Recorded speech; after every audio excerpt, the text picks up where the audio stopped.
All right. Good evening, everyone. Thank you all for coming. My name is Todd Browse. I'm your host for the evening. I'm here with Susan Schultz and Ashley Wilson, and we would like to welcome everyone to HBAP Startups.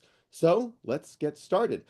Just a quick announcement, a little favor that I got to ask folks. I teach a class at the School of Visual Arts. It's called AI for Creatives, Strategies for Success. So I have a little favor to ask everyone here. I'm going to put a link to my course in the chat. Please share this, spread this to, if you know any creatives or designers or artists who are interested about learning about artificial intelligence and how it's going to affect their industry, please ask them to sign up for my class. Anyway, for those of you who are new to HBAP Startups Group, we have a few announcements at the beginning of each meeting, and we'll do some short networking breakout rooms, and then we'll come back together for our main event. First off is our mission. We are here to help foster and fortify an innovation and entrepreneur community coming out of the Harvard Business Analytics program. And our goal is to provide our members with the tools, knowledge, leadership, and confidence necessary to create and grow their businesses from the ground up. Susan. Oh, you're muted, Susan. Goodness. All right, there we go. And of course, there are many ways to get in touch with us and stay in touch with us. We have our website, the YouTube channel with everybody's presentations, who's given us permission. We have a newsletter. You'll see all these in the Slack, so you can sign up. If you're part of HBAP Slack, you can see it in the channel called T Entrepreneurship.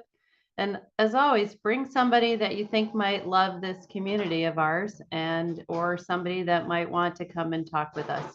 And then always a reminder that as long as we have permission, this recording will be posted publicly on YouTube. So think a bit about the kinds of words that you're using, Kelly.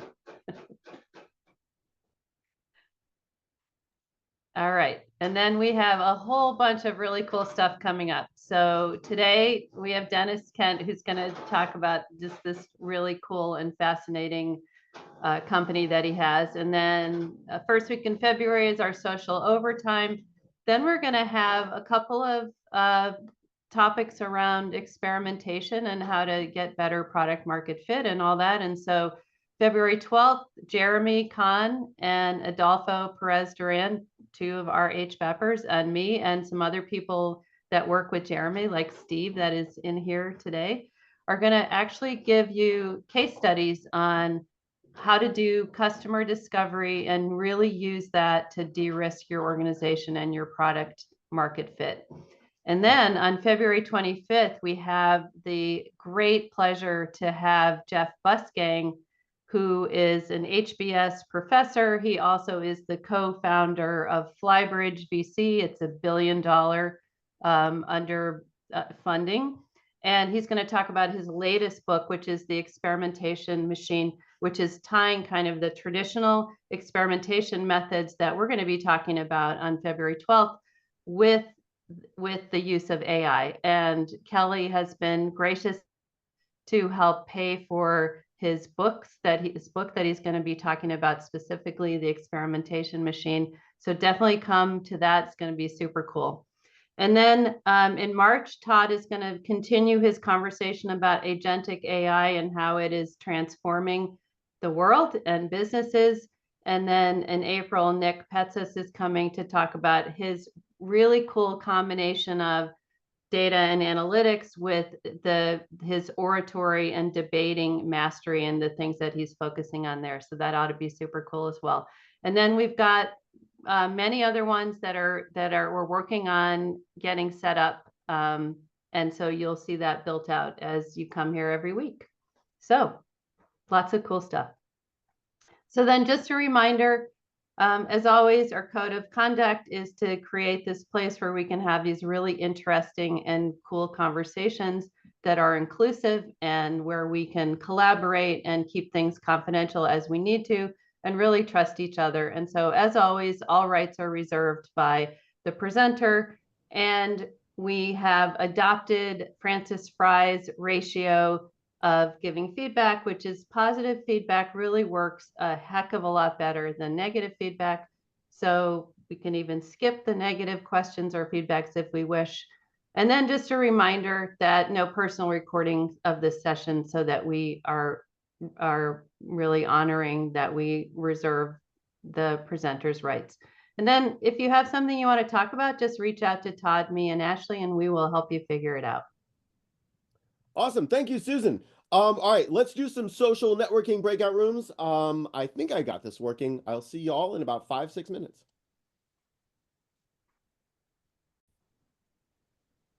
All right, welcome back. Welcome back. I hope everyone had fun in their social breakout rooms. Just as a little brief announcement, when you exit Zoom this evening, there will be a little pop-up window. It'll be a little survey, a little form. We're data analytics people. Please fill out that survey. Filling out surveys saves lives. It reduces your cholesterol levels. It gives you a really great complexion, increases your stamina. So that would be great. Also, just a little reminder that tonight's recording will be made public if Dennis allows us to make it public. But please do stick around for some overtime where we will end the recording and we'll hang out all night. Okay, now it is my honor to introduce tonight's speaker, Dr. Deniz Kent. Did you all know that it's possible to convert light into meat? I mean, like, photosynthesis, plants, animals, and we. No, Deniz has figured it out. His pioneering work in photomolecular biology is revolutionizing biotechnology by using light to control cellular behavior with unprecedented precision.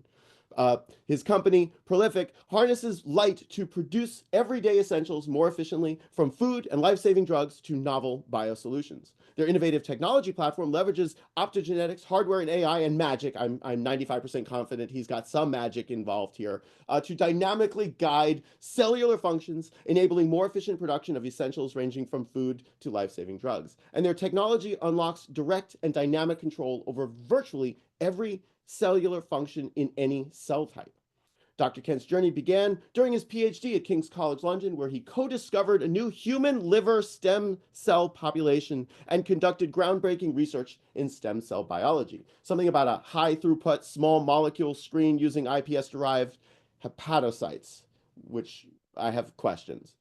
So anyway, inspired by all of this potential, he co-founded Prolific Machines in 2020 to harness light as a tool for precise cellular control. And under his leadership, the company is unlocking new possibilities in biomanufacturing, offering partners in pharmaceuticals, nutrition, and cellular agriculture the ability to produce superior biosolutions with enhanced efficiency, quality, and sustainability.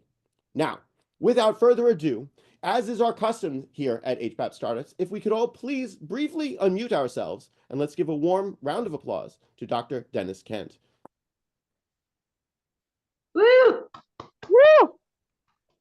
So I'm going to stop sharing, and I'm going to pin Dennis, and I'm going to pin Kelly, and I'm going to pin Divya. That was a kind intro, Todd. Maybe we should just leave it there. Okay, yeah, it's fine. I'm game. I'm game.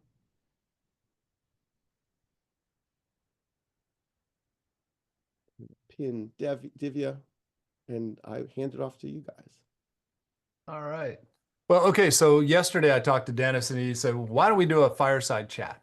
And if there's anything I'm less qualified to do is talk to somebody about photomolecular biology and optogenetics and all these words I don't understand. I was a political science major at Eastern Kentucky University, so bear with me. I met Dennis. Dennis is one of the unreasonable cohorts.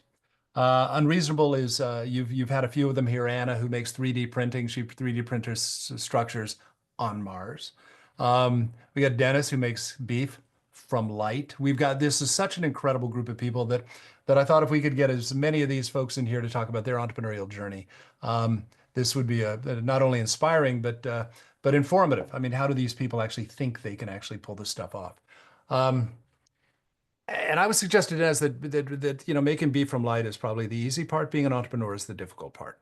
So what I'd like to do is start this fireside chat, Dennis, about talking about your youth. How did you get to where you've gone to? Talk a little bit about your background, about your entrepreneurial journey, and then we'll finish the last half by talking about your tech, because I'm sure there's a lot of people who want to know how you actually make beef from light. And I will say this: the first time I heard this, I thought, bullshit. There's just no way you can create meat from light. But ended up at Dennis, meeting Dennis, and going to his plant in Oakland. Tens of thousands of square feet of just cool invention. And so now I'm a believer now. But anyway, so Dennis, tell me about your background. Where were you born? How did you get to, let's talk the first part of your life anyway. Sure. First of all, thanks for having me. I'm the child of Turkish immigrants to the UK. They had sex at the perfect time. I was born in London, which was very fortuitous. And then I grew up mainly in London and yeah, had a brief stint in Massachusetts and now live in California. Can So dive you any missed a few things along the way. Yeah, You s- with a whole bunch of things. Let's dive a little bit more into what got you to go down the molecular biology path. Yeah. I mean, initially I didn't really know what I wanted to do. Um, I I I had written my university application initially for finance and then pulled it out last minute. I just chose finance because that's what my dad encouraged me to do, and I thought that that would be a good idea. And I was like, I don't like finance. I don't want to do this. And then I was having this experience. I was like, well, what do I study? And I was like flipping through the uh, flipping through the booklet that they give you on like courses that you can do. And I remember seeing pharmacology, and it was like pharmacology, the study of drugs. And I had had some interesting experiences with recreational drugs in my youth, and so I was like, oh, this could be interesting. And so that's why I ended up studying pharmacology for my undergrad. And then I actually switched to cellular and molecular medicine primarily because there was a girl that I liked who was studying it, and I wanted to go to lectures with her. And so that's why I then switched on to that course. So it's really not as informed as it should have been. And then I kind of like got onto the track of being a scientist. And I was always good at science at school, but I never really loved it until I got into the lab. And I had this life-changing experience when I had the aha moment that science wasn't this thing that we read in textbooks, it's this thing that we're co-creating. And it's dynamic. And that was very exciting because up until then, science had just been this thing that you get spoon-fed and you have to accept it. And I didn't really like that. But once I got into the lab and started doing experiments myself, it became a lot more exciting. Then, so my first lab gig was engineering T cells to infiltrate, which are a type of immune cell, engineering them to infiltrate into tumors and destroy them. I then got into the pharmaceutical industry, and I was in the lab there developing a single dose cure for asthma for GSK. And I became super interested in salamanders and axolotl and watched the time-lapse videos on their tissue regeneration. And I was like, what the hell? I want to learn how this works. And so then I moved into stem cell biology and ended up doing my PhD in that space and spent a lot of time studying the liver and understanding why is the liver so regenerative, and then can we learn, because you can cut off 2/3 of your liver and it will regrow, and none of our other organs do that. So we were trying to understand like what is the mechanism there, and could you then apply that mechanism to other tissues? And then after all of that, I realized that the tools that we had to control biology were not very good. And had many experiences that kind of led to that realization. One was buying molecules and putting them into experiments. With for those of you who haven't been in the lab or done wet lab work, most of the tools that we have to control biology are molecular. So they're either proteins or they're chemicals. You buy them, you add them to your cells, you hope that they do the thing that you want. And I was doing this and I was noticing that I wouldn't always get the same results from buying the same molecules from the same supplier with the same catalog number. And I would call up the supplier and I'd be like, well, what's going on here? And they'd be like, we have batch to batch variability. Nothing we can do. It's just an inherent part of our process. And then our lab manager quit, and I became I on the side of my PhD, I kind of became interim lab manager, and so I was putting through all of the orders for the recombinant proteins and the chemicals, and I was realizing how expensive all of this was. And I was spending like $50,000 plus per month just on recombinant proteins, and my PI was like, "What the hell?" I was like, "These are just what we need to do our experiments." And then when you do those experiments, even if the inputs are, it's a good batch and it's reproducible, they're very hard to control on the time axis and the space axis. And so made me realize that our aspirations with biology are super high, and the tools that we have to reach those aspirations are not very good. And so I went down then a 18-month rabbit hole where I was looking at all of the different control levers into biology. So I started looking into controlling cells with electrical fields, controlling cells with magnetism, controlling cells with, let's see, light, controlling cells with sound. And at the end of that, came to the conclusion that light was the best way to control biology. And that was 6 years ago. And then for the last 6 years, I've been pulling together the best optogeneticists and optical engineers and machine learning engineers and cell biologists and a special group of really special group of humans. And we've been building this thing. So I guess that's a high level overview, Kelly. I don't know if I really answered your question. I've just been it's been a meandering rant, but this is meant to be a fireside chat. Yeah, I actually got all that on ChatGPT voice, and it brought it into English for me, so I get it. So that's the science, but at some point you decided you could make a business out of this, and that's where I'm fascinated by your story, especially how you met your partner. So if you could walk through that with us.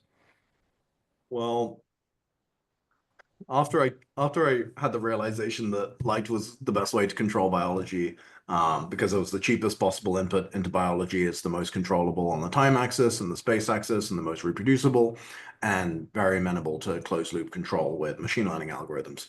After I had that realization, I also had the realization that I didn't have the skills that would be required to build this on my own, and so then I went on a multi-year search for co-founders.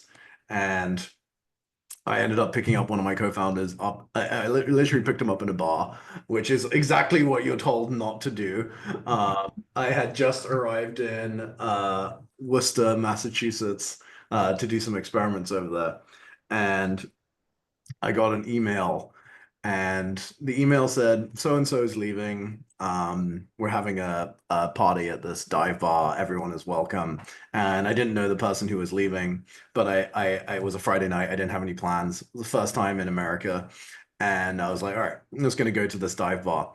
And then I went, and I randomly sat down, and I ended up sitting next to my co-founder. And I asked him, what do you do? And he goes, I build super resolution cryogenic microscopes. And I was like, huh. In my head, I was like, this guy builds super resolution cryogenic microscopes. I bet he can build me some optogenetic bioreactors. And in his head, he was like, wow, this line doesn't usually work this well in a bar. This guy's really into me. So yeah, that's how I got Max. I asked him to sign an NDA. The next day we met up, and I told him my idea, and he was like, "Yeah, I think this will work. I can build this for you."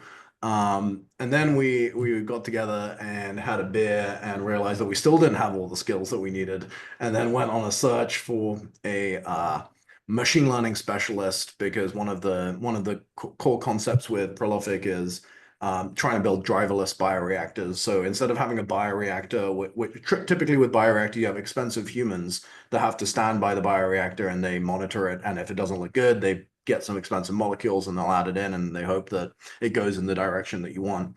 But what we're building is this common language between machines and biology, so that the bioreactors themselves can sense what's going on and then communicate with the cells directly through light, so you don't need to have a human there. Which means that you can close the loop and optimize really quickly.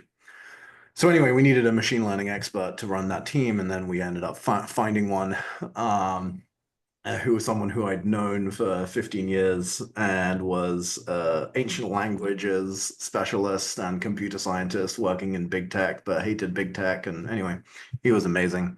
And then we got started. And so now, when was this? What year was that? This was like 6 years ago, 5-6 years ago. You're still partners this day. You've survived 6 years with each other. That's good. Still love each other. Yeah, still love each other. And how many employees do you have now? About 60. 60 employees. Now, so now you have to go out. You've got this invention. You haven't really done it yet, though. You haven't built it, is my understanding. So how did you go from, minimum viable, what is even a minimum viable product in your world? Because it's different from my world for sure. And I mean, how did you get it? How did you get it funded, et cetera? Yeah, like we hadn't built it at the beginning, obviously. We have built it now. Like we have shown that you can control cells with light. Um, at the beginning, it was kind of just like a pipe dream. And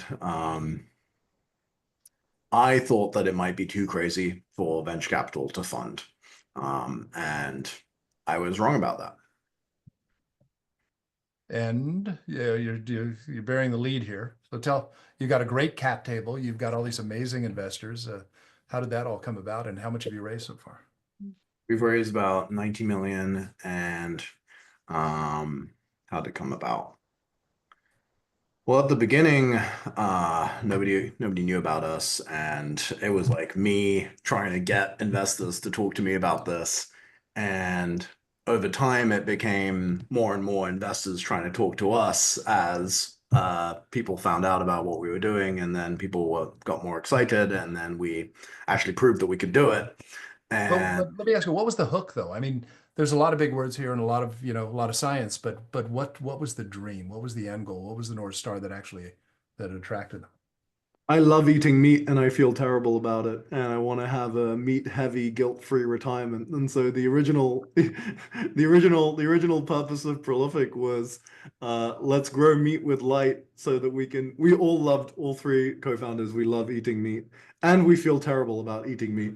And so we really wanted to have a guilt-free meat solution and hadn't found one. And growing meat with light seemed like the best way to do that, because cultured meat has been made and can be made, but if you have to use traditional tools, it is very expensive and prohibitively expensive for most people. And so, and we didn't really like plant-based or the other meat alternatives from a taste standpoint. And yeah, we basically built a back of the envelope TEA that has now turned into, like a 300-page, very rigorous TEA that basically shows that growing meat with light is not just the best thing for the animals and the environment, but also the best thing for investors, because it's the way to make meat with the highest profit margins. And you can actually undercut factory farming. So that was a mission that we were really excited about, still are very excited about. And yeah, that's the North Star. Yeah, so off you went to raise money.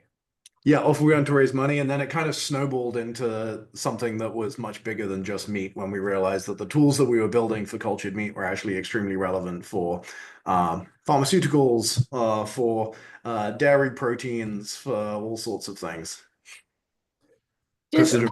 curiosity, was it always meat to start with, or you had other things? I get the love for meat, but as you was it always when you started? Because there was a whole science element to it that you knew what was possible, right? Yeah, there was the science element, which was I knew that the tools were bad, the existing tools were bad.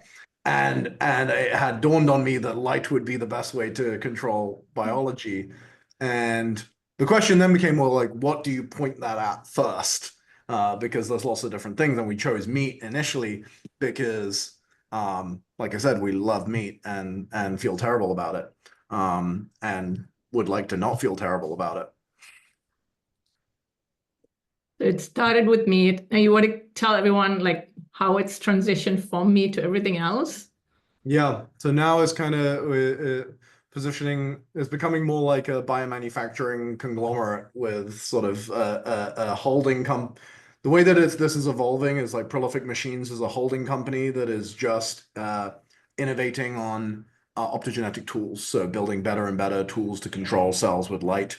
Many different things that you can do with this. You can activate receptors, you can turn one type of cell into another type of cell, you can control protein production, tune metabolism, tune secretory capacity. So that is just the holding company will just constantly innovate on that, and innovate on the hardware that you need to illuminate the cells, and innovate on the algorithms that you use for the optimization.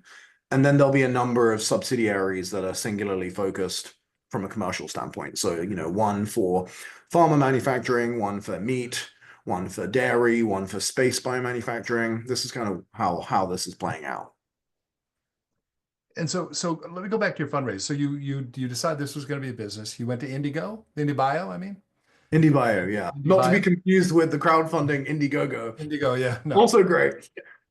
IndieBio, and you got your first bit of money, and you got an incubator that you could a lab that you could settle in. Yeah, Tell us they're about that. amazing. We really had nothing when we applied to IndieBio other than an idea. And actually even remember my co-founders and we were discussing whether we should apply, and both Declan and Max were like, we're not ready to apply to accelerators. And then I was on a train visiting my girlfriend, going from London to Edinburgh, and I decided to just apply anyway. And then within 24 hours, IndieBio responded to us being like, we've been looking for something like this. We funded a bunch of cultured meat companies. We're not sure if they're going to work out. This could be very helpful for them. And that's how we got our first 250K, which was an unbelievable amount of money for us at the time. And that was to build hardware though, right? I mean, you clearly had to build, this is a high CapEx company, so you got to build hardware to even think about creating some impact. So hardware, software, and genetic tools, you have to have all of them. And then after your $250,000 after the Indigo? Then we actually ended up breaking the IndieBio record for the fastest any IndieBio company had raised the seed round 8 days into the batch. That was led by Mayfield. And then we broke the IndieBio record again for the fastest any IndieBio company had raised the Series A, which was 6 months after the seed round, led by Bill Gates and his climate change fund, Breakthrough Energy Ventures. And then last year we raised our Series B, that was led by Fonterra, one of the largest food companies in the world. And yeah. Tell me about Bill Gates. Well, I think he's great. Grateful that he funded our company. He doesn't actually manage his own money, so he like his money had been invested into Prolific. I met him later, but I met him several years after he actually invested in Prolific. Obviously, he has people that manage his money for him, and they're very good. And then when I met him in Dubai, I think it was last year. And yeah, he's very smart, very supportive. So yeah, I love your cap table because you got Mark Cuban, you got Meek Mill of all people. Yeah. So I'm curious as to, you got a lot of celebrity investors on your cap table. How all that came about? So the reason why we wanted celebrities was because this was back when we were singularly focused on cultured meat, because for some applications, celebrities are not very important. Like, we're getting into pharma manufacturing now. No pharma company really cares if you have a rapper on your cap table or an NFL or an NBA player on your cap table. It doesn't matter to Roche or Genentech. But when you're selling meat directly to the consumer, then it matters a lot because these people have huge followings. And so our plan was, let's get together a group of celebrities that care about ending factory farming and transitioning meat to something that is more sustainable. And that's what we did. So we brought together NFL players like Russell Wilson and his wife Kiara, NBA players like Tobias Harris and Kevin Love, rappers Meek Mill, who else? Mark Cuban. We basically brought together a bunch of people. And it was quite funny. Many of them knew nothing about biology. Even watching NBA players look down a microscope is really funny. Like, none of the lab equipment's even meant for them. Yeah, the plan was get the celebrities excited by getting them to invest in the company, and then launch cultured meat, grown with light, and then get the celebrities to endorse it and drive sales via the celebrities. That was the idea. All right.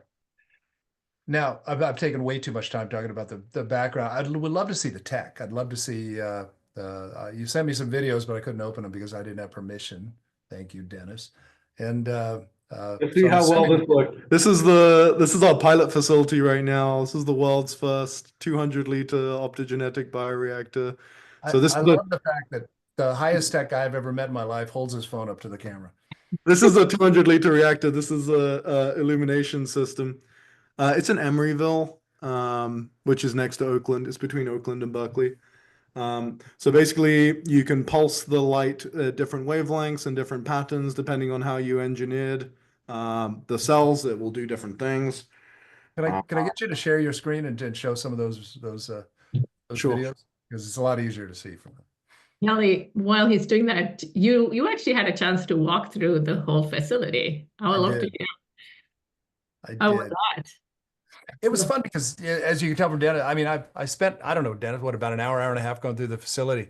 And when my wife asked me after, she said, well, what did you learn? I go, the only word I understood was meatball. Can you guys see my screen? It's such a high science facility that you can't even describe it without going into all these scientific terms. I'm just walking through going, I don't know what this is, but I know there's a meatball at the other end. And it's pretty damn impressive. It's a big facility. How big is your place? Pretty big. Pretty big. That's a technical term. But what, 35, 40,000 square feet? It seemed like it was pretty massive. Can you guys see my screen? Yeah. We have a whole presentation that I won't walk through, but I'll just show you some pictures. So we have illuminators. This is our 96 watt plate illuminator so that you can do high throughput optogenetic screening. Let's see. You got a 250 milliliter bioreactor system. So here, can you guys see this? Yeah. So basically it's like a ring of LEDs that you can reflect the cells in, do different colors, different patterns. And yeah, depending on how you engineered the cells, different colors do different things. Let's see. Oh, let's do the 200-liter system. This one's fun. This is a 200-liter system.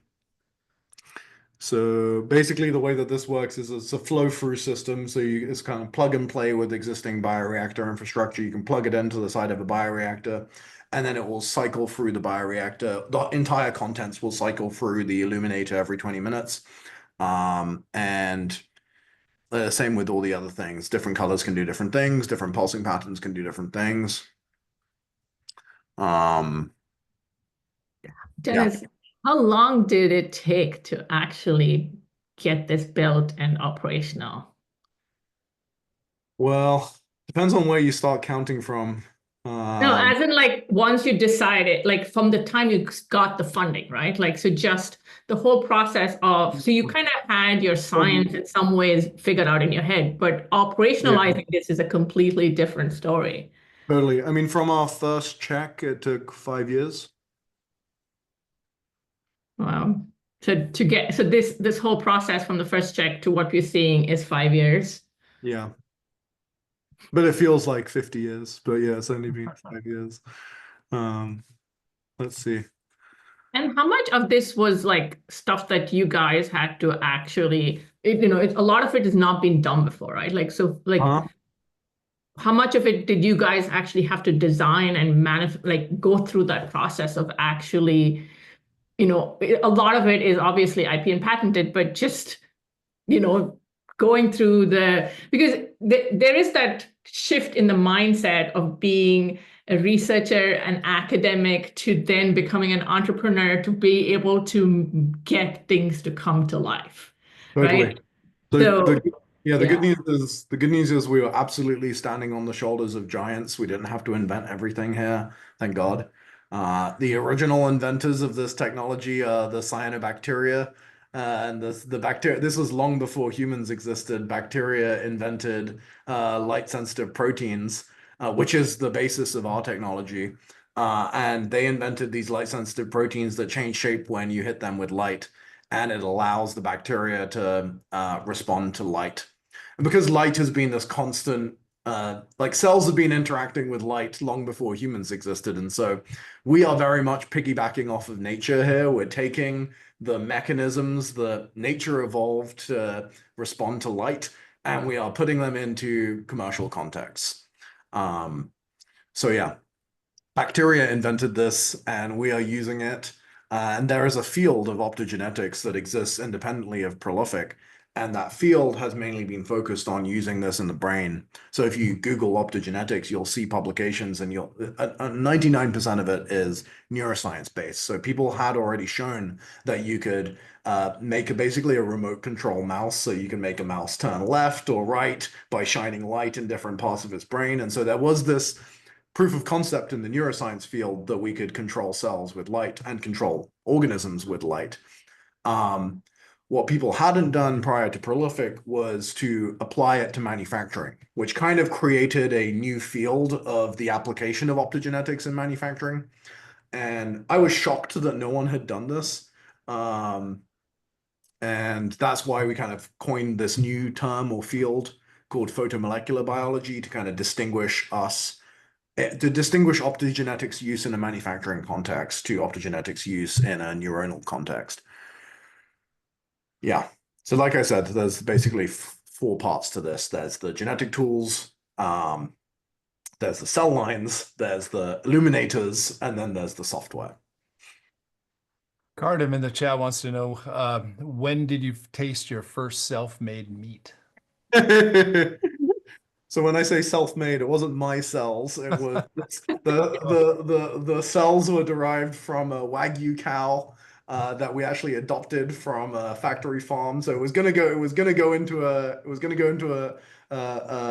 factory farm process and get killed, and we adopted it and we put it on a farm in Missouri. And I own cows. I own multiple cows, which is fun. And we took a small amount of cells from the cow, and then you can engineer those cells to be light sensitive, and then we grew the meatballs. Oh yeah, let me show you the meatballs. Let's see what we got here. What did you name the cow? Meatball. Let's see. Oh, this was the world's first meatball grown with light. What do we Mind if I name? screenshot that? You That can, feels like a meme. yeah, you can screenshot it. Just don't share it on, well, just contact me before you want to share it somewhere. Your cow's name. Oh, the cow's name. I think one was called Peanut Butter, and I think there's my team named them. I can't quite remember. Definitely there's a Peanut Butter. Food name, interesting. Yeah, yeah.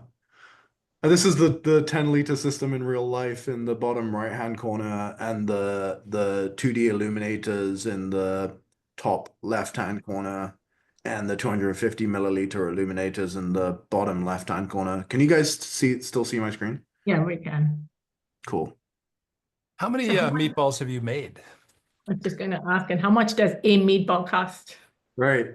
So we actually realized we made about 30 meatballs for investor tastings before we realized that meat wasn't the right place to start. But we're kind of starting more from we really love eating meat, and we wanted to solve this problem for us to be less guilty about eating meat. But then as we became more experienced with the realities of building a company, it became clear that actually this technology should eventually get applied to meat, and cultured meat is an inevitability in my opinion, and I can talk about why. But we realized that pharmaceutical manufacturing, there's a lot of low-hanging fruit in pharmaceutical manufacturing that this technology can be applied to, and it makes a lot more sense as a starting point. And so we kind of put our ideological desire to focus on meat to one side, and for the last year or so have been entirely focused on pharmaceutical manufacturing. And so currently we're not making any meatballs.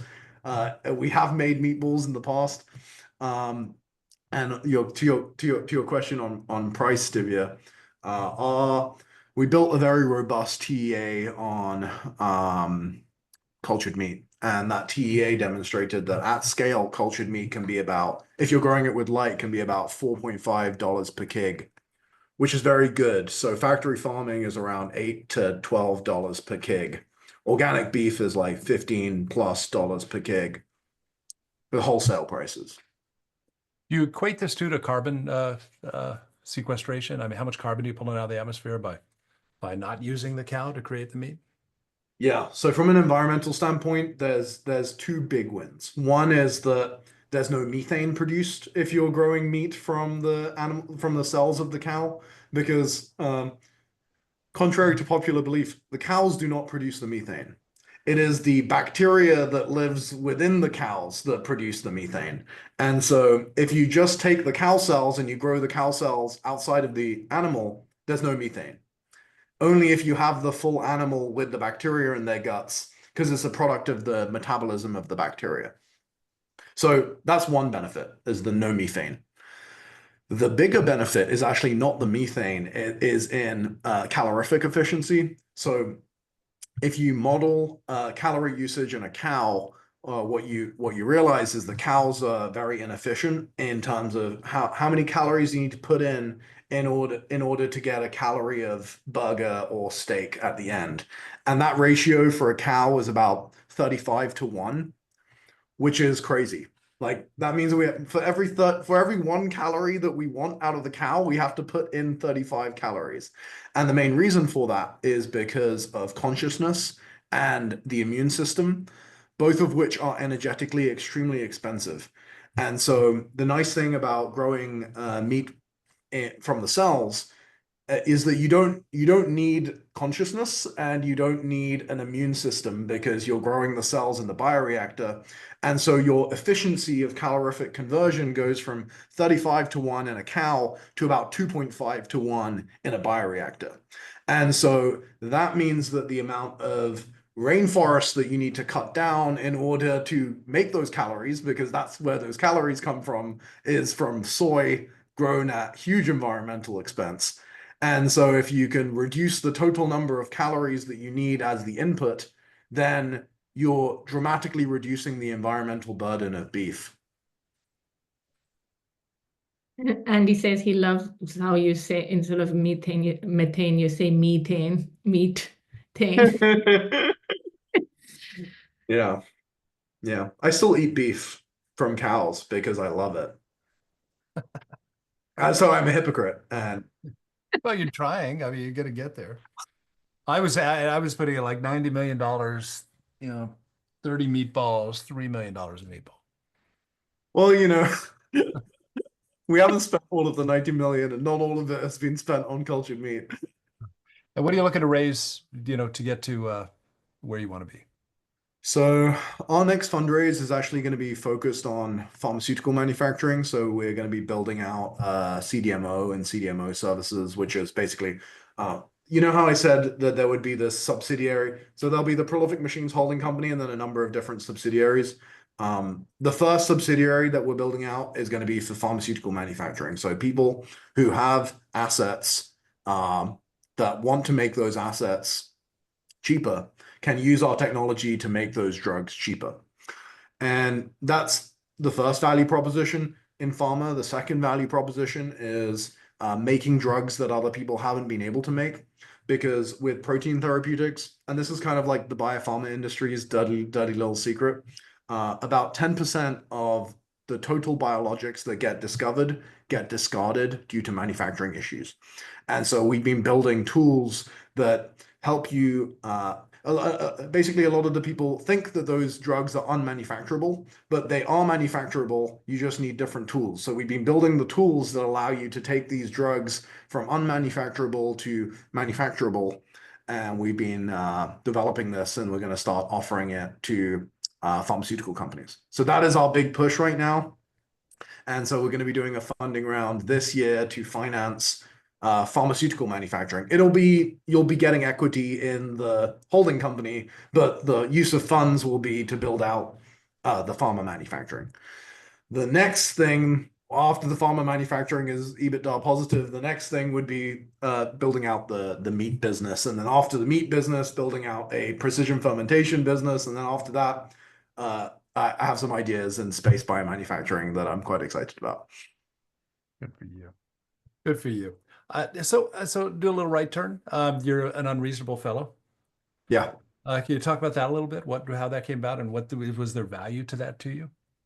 Well, I met you, Kelly. Well, that's true. That That's was a valuable. priceless. And you, Divya. Of course, that is. Yeah, Unreasonable's awesome. How did that come about? They reached out to me and asked if I wanted to be a fellow, and I said yes. And boom, then you went to New York on you could have been catfished. It could have been just Divya. It's true. We met some incredible people from Unreasonable. I mean, it's Daniel came and spoke to this group some time ago. I'm hoping to have him back to give us an update. We've had a number of different Unreasonable fellows who came in here, but They're amazing humans. and you don't find people like you out in the wild. It's some of the craziest stuff that's coming out of these, how to make wool and cotton from seaweed, Indeed. or egg substitute from algae. And, people are really trying to change the planet. So I applaud you for, doing what you can to take, before you get assassinated by the beef industry. Right. I want to thank you for for doing what you're doing. I mean, for me and for those of us that are into technologies that have a positive impact on society, good for you, and I appreciate you. And that was by the way, my benefit to Unreasonable too, as I met you, and I laugh with you, and I have a great time with you, and I have no idea what you're ever talking about, but it's funny. And I would like to put you on the spot here and say, if it's possible, we do have some people in the Bay Area. We do have some people that are up in your area to do a tour of your facility with a handful of people from this organization. Would you be open to that? Absolutely. Yeah, that would be awesome. Now I have to make a trip to the Bay Area. Right? You guys are all invited. We can do a tour. It's fun. The first, the first like 20 steps, you think it's Soylent Green. You're dead. I mean, he's making meat from visitors, but soon after that, you get confident. Yeah. Does anybody? I think we go to questions. If anybody has any questions? If folks have any questions, please raise your Zoom hands, and we'll go to you. But it's always fun to cold call Craig.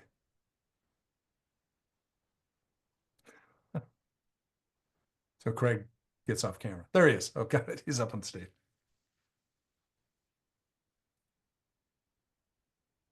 This is a fascinating story. The one thing I was really interested in, it's outside of the science and your journey here, was Fonterra. Oh yeah. The Fonterra, obviously, Dean's on a twin brother, and we're originally from New Zealand. I live in New York. Yes, I guessed his accent. Yeah, I even told him, I bet most people think you're Australian, but I know you're from New Zealand. Yeah, I can see why Fonterra will be, I love the getting Kiwis. right behind it. So, was the expectation then coming in about solving this issue around the production of meat and doing it through light and through the process you've got, and how will they feel if I know you pivoted, and you've obviously pivoted for good reasons, which you've sort of explained. Farmers obviously a lower hanging fruit and so on. So how will you sort of manage that? Yeah, so we haven't pivoted away from food. No, food is a part of the roadmap. It's just not the first application, and the reason for that is because the volumes that you need to do it profitably are very different. So pharmaceutical manufacturing you can do profitably at 200 liters, which is the scale that we've already demonstrated. It's actually some optogenetically grown CHO cells from our 200-liter experiment. You notice they're a little red because we got them to produce M Scarlet with light, and the BPE team gave it to me as a gift.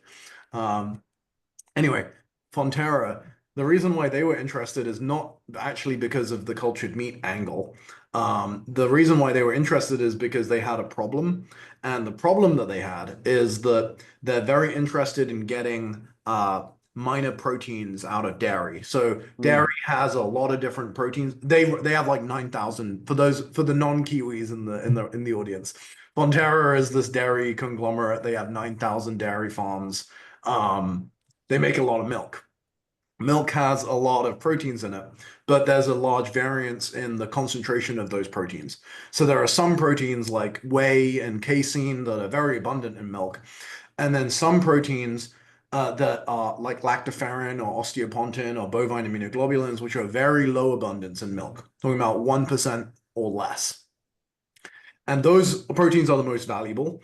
And so they've been trying to get their hands on them through the milk purification, but the problem is the lower the concentration of the proteins become, the more expensive the purification becomes. And so after a certain point, it becomes economically non-viable to purify out the proteins. And so the reason why they invested in us is because they were interested in using cow cells engineered with light to produce those minor proteins at concentrations that are far higher than what cows can make. Because obviously with a cow, you milk it, you get the milk is whatever, the milk is the milk. Whereas with our cells, they are tunable. So you can put in a certain protein that may be a very minor protein in milk and make it a very major protein in our cultured meat in the media, because you get the cells to produce it with light. So then your purification costs plummet because now you have taken your thing from a 1% abundance or 0.1% abundance to a 90% abundance. So there's the whole thing there. We call it the refinery model for meat, where you can use the cow cells for dual purpose. You can grow them up with light, and then you can use a different color of light to make them make one of these valuable proteins. So you're kind of like emulating the cow. The cow doesn't just make meat, the cow makes other things too. So our cells can make other things too. And you can use different colors of light to make different things from the same cell. Anyway, Amazing. Pontera's awesome. The Kiwis are awesome. Yeah. Straightforward Give thinking. New Zealand little Very- economy a boost. So keep it up, Deniz. I love it. Thank you. Thank you for what you're doing. Amazing. There's a lot of questions in the chat. If you guys could raise your hands and ask it personally, and then we can do it in an order. So I'm going to call on Victor and then Gian. Victor. Yes, thank you. Deniz, thank you for sharing your story with us. I think fascinating doesn't begin to describe it for a layperson. My question has to do with whether or not any aspect of your technology or your wildest dreams in the things that you're not working on right now have application in agriculture. Oh, absolutely. I mean, the work that we're doing in growing cow cells with light is very applicable to disrupting the meat industry and also producing all of these other dairy proteins.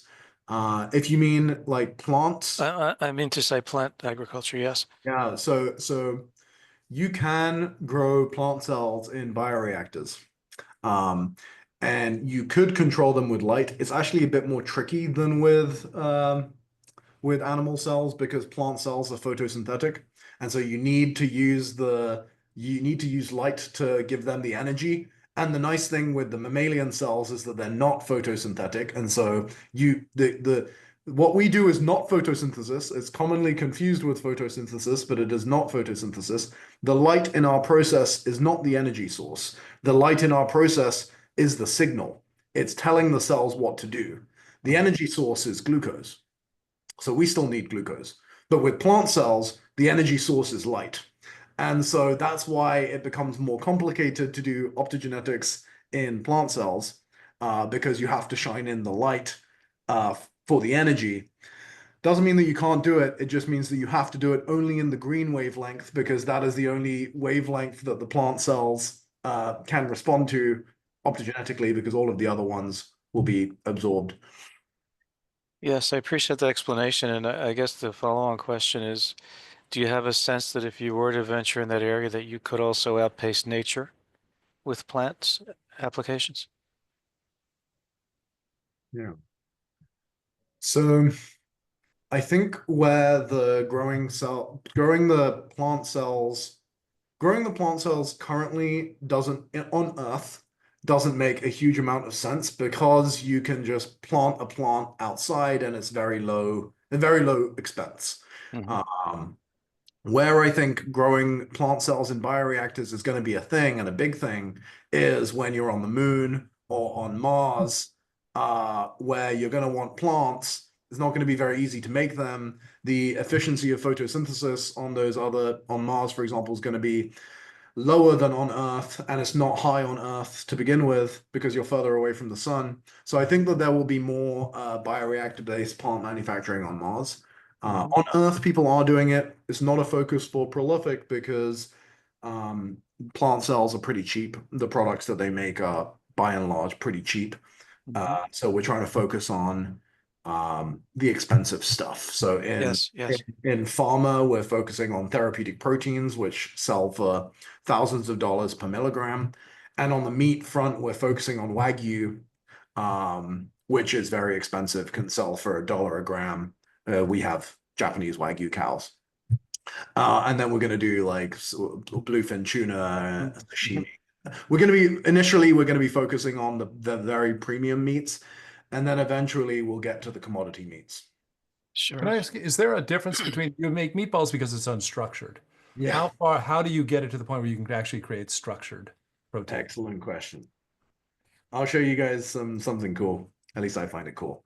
These are cells that have been patterned with light. So this is actually a field of cells, thousands of cells.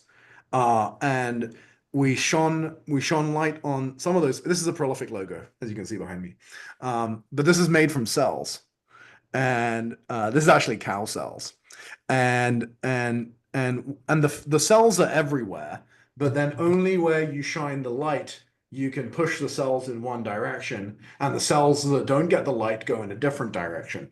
So this is when I talk about why use light. It's not just that it's the cheapest input into biology. It is the cheapest input into biology, but that's not the best reason to use light. The best reason to use light is control. And there's two axes of control. One is spatial control, which is what I just showed. So you can very precisely control where you shine it. The other axis, which is how you make structured tissues. The other axis of control is the time axis. So there you can precise, and light is really good for that because you can very precisely control when you shine it. So you can switch it on and off instantaneously.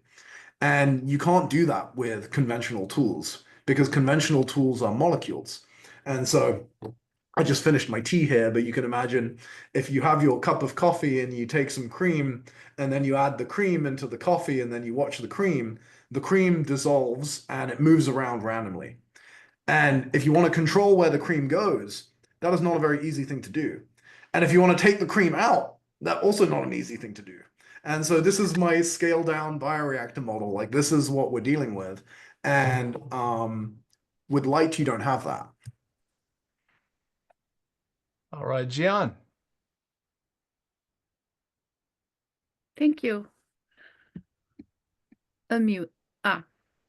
Well, thank you so much. And do you know, 20 years ago, where you at is my dream. Awesome. I have a few questions, but very first one that may be related with your biology. Can you reproduce or grow the heart cell cardiomyocytes? You can? Yeah. Really? You can absolutely take some heart cells from a cow or from a human and engineer them to be light sensitive and then grow them with light. You'd probably take the stem cells and you want to engineer the proliferative cells.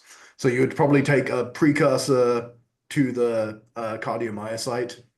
Right. I'm not a cardiac expert. Really? You can do it now. Oh my Yeah. God.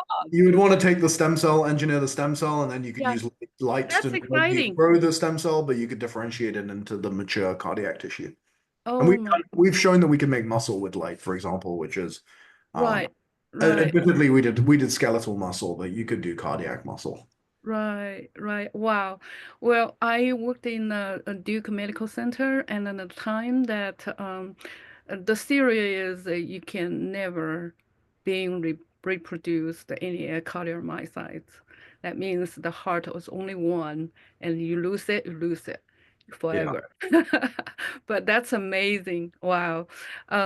So my second question for you is that since your tissue let's say made from single cells, and then what was the regulation from FDA?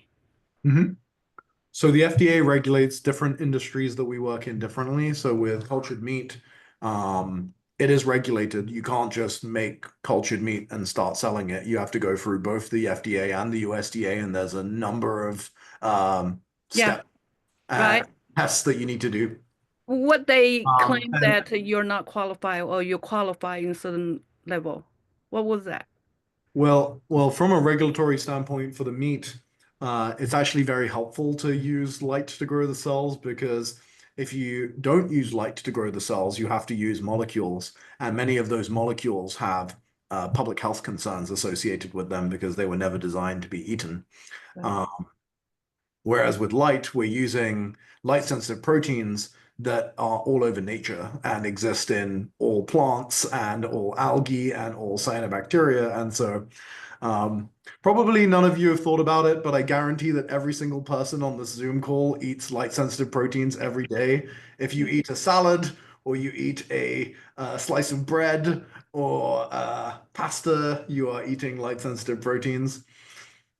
So we know Right. that they're safe, which is good. Yeah, it's safe, but we cannot stick on one type of things every day, I guess. Sure. That's the thing, just like we cannot just only eat rice. We cannot just only eat the livers. We have to select in wide range of the proteins and all Sure. nutrients. That's why we grow a range of cells, right? We don't just make one type of cell. Oh, that's good too. That's good news. Right. All right. Appreciate Thank it. you, Jim. Thank you so much. Yeah, Susan, you're up. This is so cool, Dennis. Oh my goodness. Wow. Wow. Wow. So there are many of us here that are entrepreneurs that, worked in corporate or whatever, and then started our own companies. My condolences. Say that again. I said my condolences, a brutal Oh, gig. yeah. So that has to do with my question to you. So, because this is so friggin' cool. Oh my God. So Right. what are the hardest things that you've had to do and deal with as an entrepreneur in this incredible journey?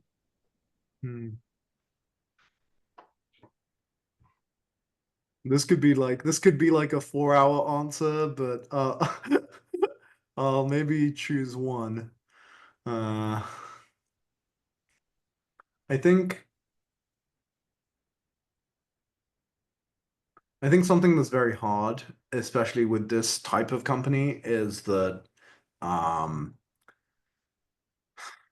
there is the venture capital ecosystem, which has structures like a 10-year return cycle, which works very well for a software company that can, very quickly build something and start selling it and start making money within months of launching. And it works less well for companies where there's a lot of fundamental research that is required and scientific breakthroughs that are required before you can be profitable. And so one of the things that's been difficult is getting prolific, because right now we're at the point where the science works and we've scaled it to volumes which are profitable.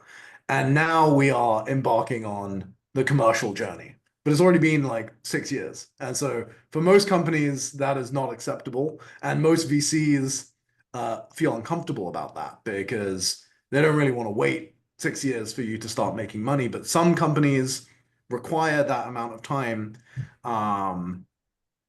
So I would put us in the same category as like rocket ship companies or fusion companies where it's going to take many, many years of R&D, and then if it works, it'll be really big.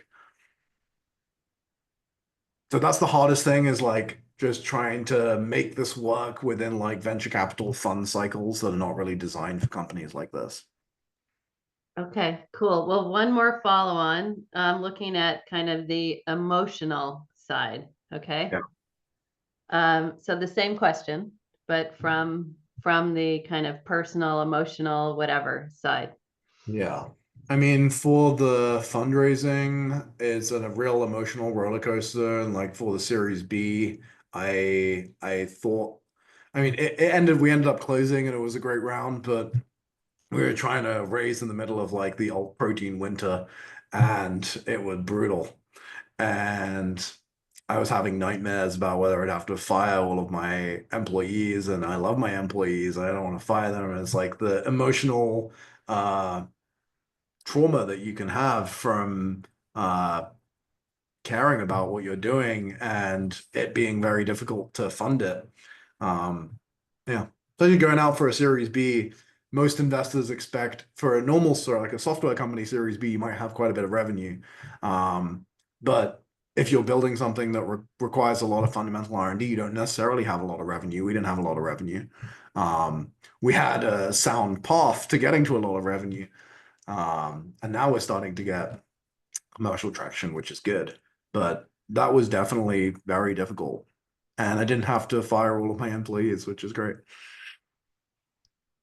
That's awesome. Thank you. All right, now we go to Andrea, who you want to hire one day, by the way, Dennis. Just, Oh, yeah? Oh, yeah.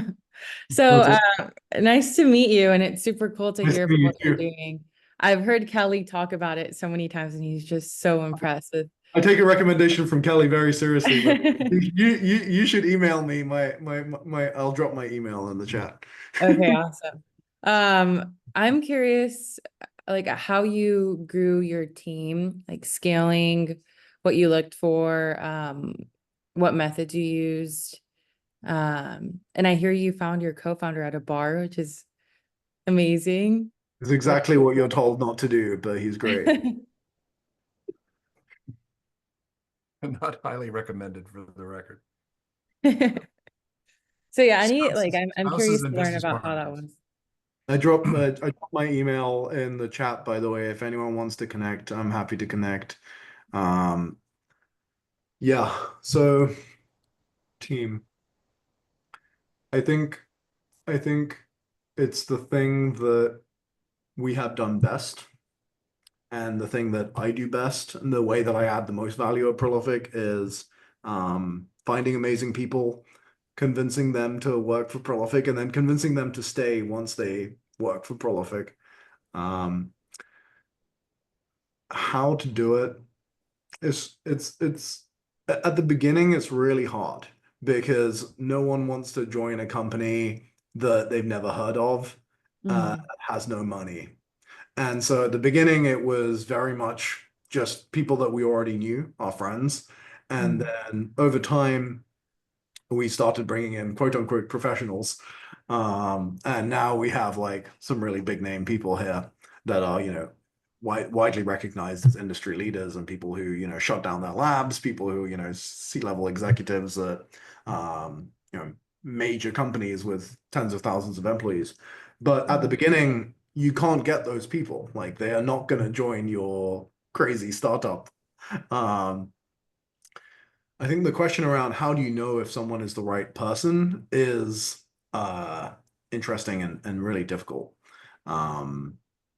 I've learned to trust my intuitions when it comes to people, because obviously intuitions are not always right. And the degree to which they are right is a function of how much information you have on that particular thing. But with humans, we actually have quite a bit of information. Like we interact with humans all the time. And so with hiring, if you have, at least for me, when I've had really strong intuitive feelings that I should hire this person, I've frequently been right.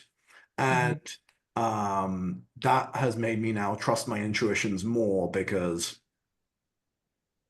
it's worked out in the past. I'm not 100% right, but I'm like 99% right. Awesome. Thank you.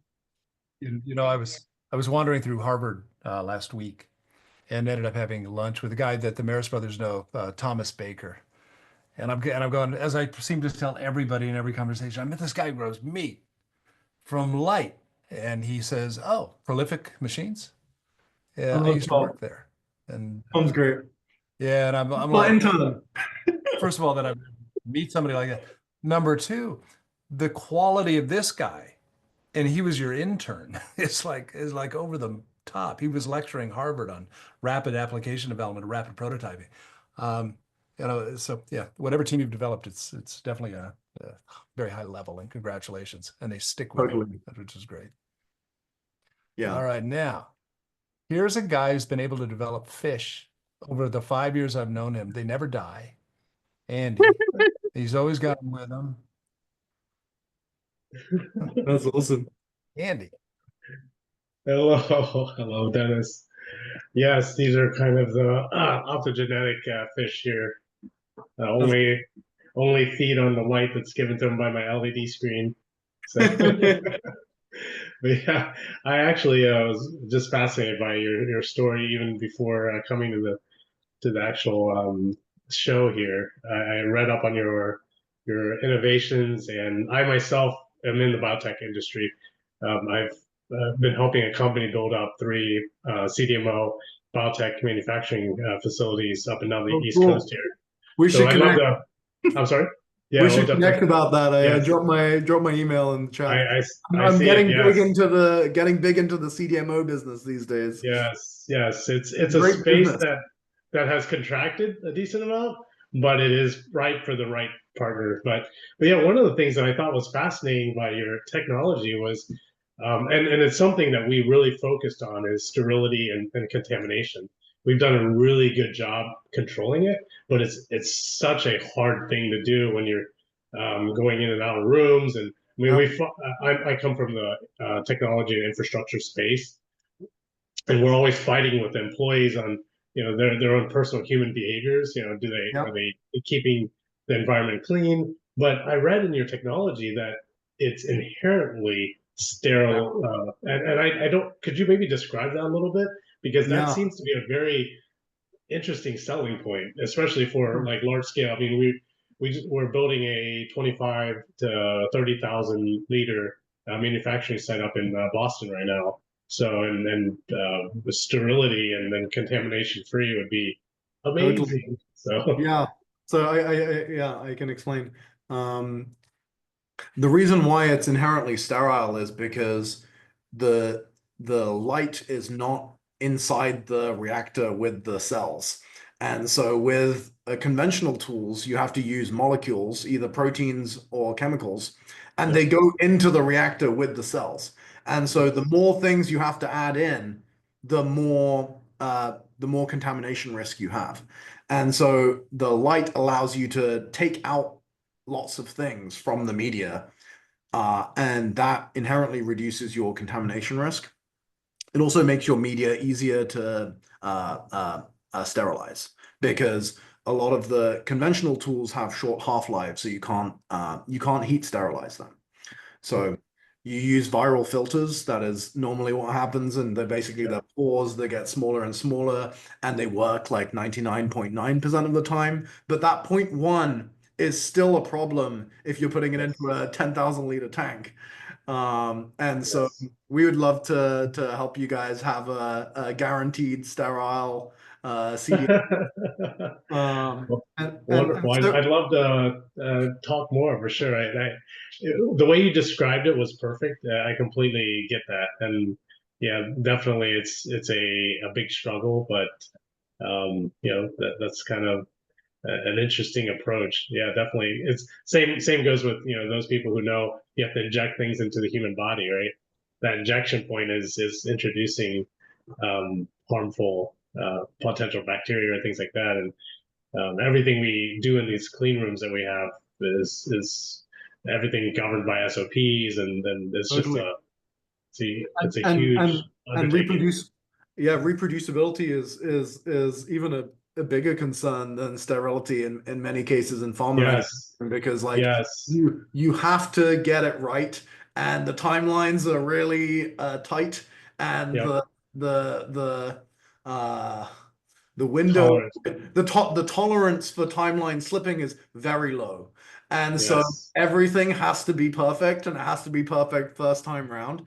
That's really we've had hard loss to of do. batches, and once you lose a batch, it's millions of dollars. And it's really hard to hedge against that with conventional tools, because those conventional tools have batch-to-batch variability baked in.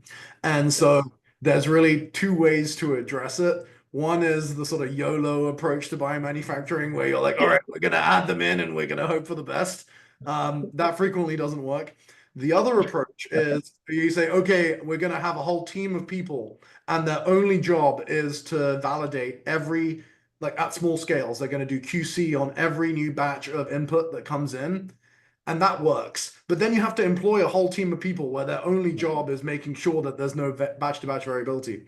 So this technology also gets rid of that, because 450 nanometer wavelength light is exactly the same today as it will be tomorrow, and exactly the same 1,000 years from now. And so you have a input that is extremely reproducible. Mhm. Excellent. Well, we'll connect, Dennis. I'll give the floor over. Shoot me an Exciting. email. Shoot We'll me do an it. All right, well, no more questions. We'll go to Susan, then Todd. Just so grateful that you're here, Dennis. And Thanks so for having me. yeah, thank you to Kelly and to Divya. And so we do end with a question for you is, what can we do to help you?